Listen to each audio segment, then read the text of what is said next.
Pagka walang Diyos, walang pagkabuhay na maguli, walang judgment, walang anghel, walang paghuhukom. Do you mean to say na yung isang babae na inosente, ni-rape, pagkatapos na rapein, tinantad, ipinakain sa aso. Ano, ganun na lang yon? She died in vain because of cruelty and injustice of another person living. Tapos na, ganun na lang yon. Pagka ganun lalabas, ay talagang walang kwenta ang buhay sa mundo. Kasi maraming naaapi. Marami sa atin kapos. Marami naman sobra-sobra because of their greed. Sabi nga nung kawikaang natatandaan ko nung araw sa English, the earth has enough for man's need, but not enough for man's greed. Ang mundo ay may kakayahan mag-supply ng kailangan ng tao, pero hindi kayang isupply ng mundo ang lahat ng kasakiman ng tao. Kaya ang resulta, maraming nagugutom, maraming naaapi, maraming napapariwara, pinagsasamantalahan. Ganun na lang ba ang buhay? Merong isang batang iniwan sa basurahan, itinapo ng nanganak sa kanya.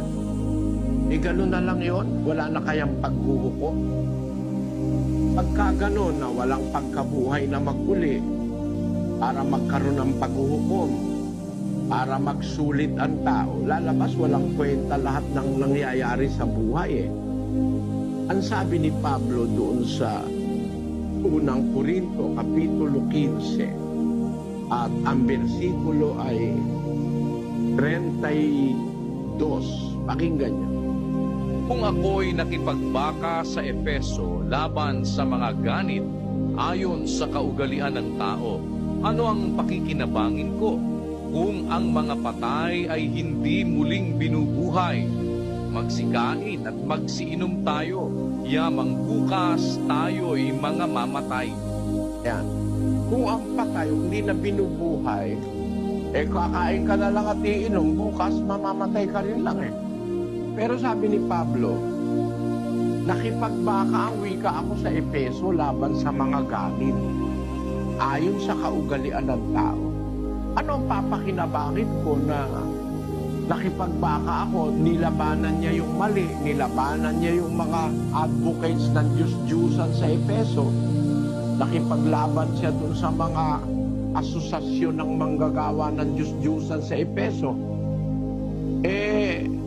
Baliwala lang yung ginawa ko kung walang pagkabuhay na magmuli, sabi ni Pablo. Ano pakinabang nun? Baliwala lang yung ginawa kong pagtitiis sa pangangaral ng totoo, pagsasabi ng aral. Kung ang patay hindi na muli pang binubuhay, sabi ni Pablo, kumain na lang tayo at uminom sapagkat mamatay din lang tayo. Pero ang sabi niya, kung walang pagkabuhay na maguli, lalabas si Kristo na matay na walang kabuluhan, at ang pananampalataya ninyo walang kabuluhan. Yan sa 15:13. Katapwatan ng walang pagkabuhay na maguli ng mga patay ay hindi rin nga muling binuhay si Kristo. At kung si Kristo ay hindi muling binuhay, ay walang kabuluhan nga ang aming pangangaral. Wala rin namang kabuluhan ang inyong pananampalataya. Magiging baliwala lahat Kasi kung wala ng pagkabuhay na maguli, kung wala nang justice, yung paghuhukom, wala nang kwenta lahat. Ang mga taong wala namang natikmang sarap at ginhawa sa buhay. Ang napakasarap lang ng buhay, yung mga may eroplano, may yate, may mga sports car, tapos nabubuhay sa mansion. Sa lahat ng syudad sa mundo, meron siyang mansion. No? Yun ang nag-enjoy sa buhay. Pero a great majority of humanity, hindi ganun.